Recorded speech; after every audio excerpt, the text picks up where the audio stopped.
আজকে আমরা দেখব লাইনার ইকুয়েশনের ম্যাথ।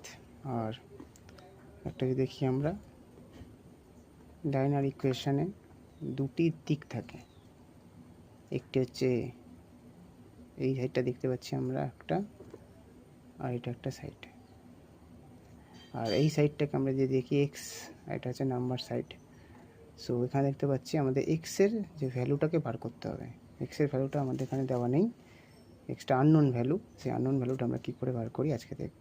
তাহলে এখানে কটা এক্স আছে? দুটি। আর এখানে কটা আছে? চারটি। তাহলে দুটো আর চারটেকে যে যোগ করি আমরা হয় 6টি এক্স। আর এইদিকে নাম্বার আছে 12। এবার তাহলে আমাকে কার ভ্যালু বার করতে হবে? এক্সের। তাহলে এক্সের যদি ভ্যালু বার করতে হয়, এক্সের সাথে এই 6টা কী হয়ে আছে? গুণ হয়ে আছে। আর এদিকে 12 আছে, তাহলে 6টা যখন এদিকে এর সাথে কী করবো? ভাগ করে দেবো। তাহলে এক্সের কেন 6 দুগুণে 12, তাহলে এক্স হচ্ছে 2। আরেকটি যদি আমরা দেখি, আরেকটি উদাহরণ, এইভাবে আমরা এক্সের ভ্যালু বার করতে